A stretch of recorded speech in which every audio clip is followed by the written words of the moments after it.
Instead of dealing with the real problems that we have in Ontario, Doug Ford has decided to pick a fight with soup cans and their labels. But there is a real base of concern here. In 2018, when Campbell stopped manufacturing their soups in Canada, they had a Designed in Canada label added to their cans to make sure that people knew that the soups were still designed in Canada.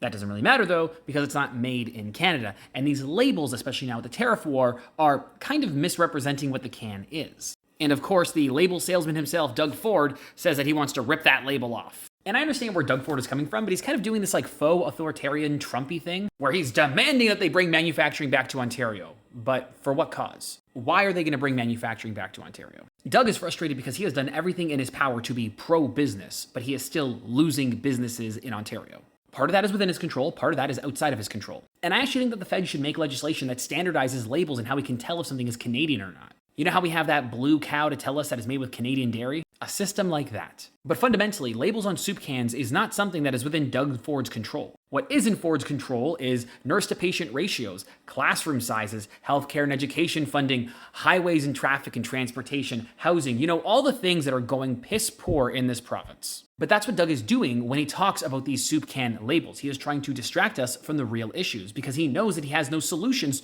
to the problems that he should actually be solving. So don't let Doug Ford distract you with soup cans or something else like that, because all it is a reminder that Doug Ford can't govern.